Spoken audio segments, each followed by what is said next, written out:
Hi, I wanted to spend a couple of minutes talking about how we can learn to make sustainable change.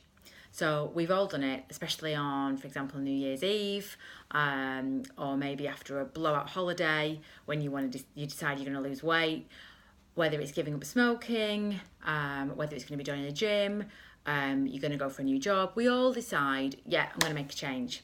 And how often does a couple of days later, a couple of weeks later, maybe a couple of months later, things slowly start to unravel and you're kind of back to where you started and the change, for whatever reason, didn't happen.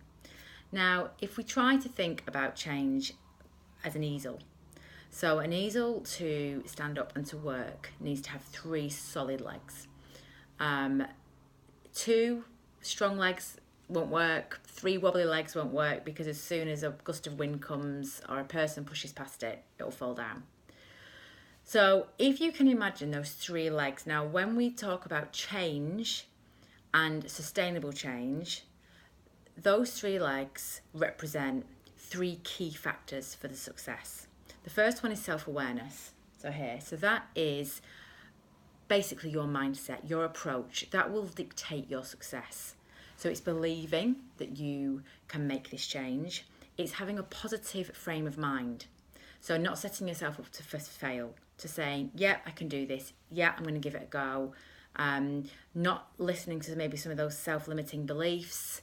Maybe if you know there's going to be some saboteurs out there that may try and knock you off course. It's you knowing, you being very self-aware of your feelings and your mindset. And if those feelings of doubt begin to creep in, or anxiousness, then just being very aware of them and managing them so they don't derail you and stop the change from happening. The central leg is commitment. Now, it's great to say, oh yeah, I'm committed. That's a mindset thing. I'm really committed to this change.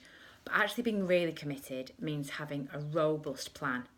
So having a plan with timelines and with a plan A, plan B, if different scenarios happen, because things rarely go exactly as planned. It's not always plain sailing. So it's accounting for obstacles that may come. They may be tangible, so they may be financial, physical. For example, the change is the rent's going to be too high, or you can't. It's going to cost more than you thought.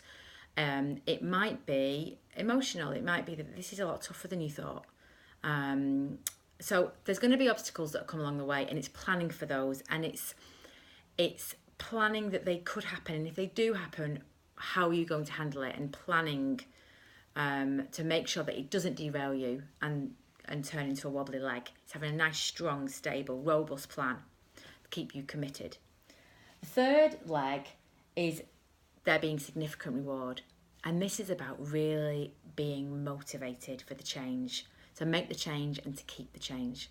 So this can be really thinking about why you want the change, what reward you'll gain, but also sometimes it's about the reward of if you don't make this change, what will happen. So the impact of not making the change. If you know that if you carry on a certain path, things aren't going to end well. So it may be that actually you need to make a change, because actually if you don't, then the situation is going to be pretty dire.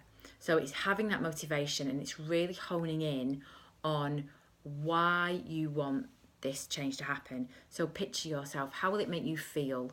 How will it change your life? How will it improve things? And writing those down and having those really clearly defined. So I could talk about this forever, and it's something that we often spend a whole session on with clients. But essentially, next time you're thinking about making a change that you want to be sustainable, try to envisage this easel, these three legs, and check these three areas. Make sure you've got these three areas covered.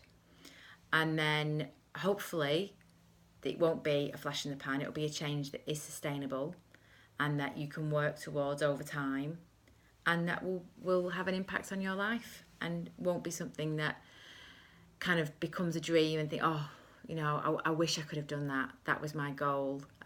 But if you only really have, oh, I so want it. I so really want this. I'm so motivated. But these other two things aren't in place. then in my experience, typically it won't happen. So I hope you found that interesting, and have a good rest of your day. Thanks, guys.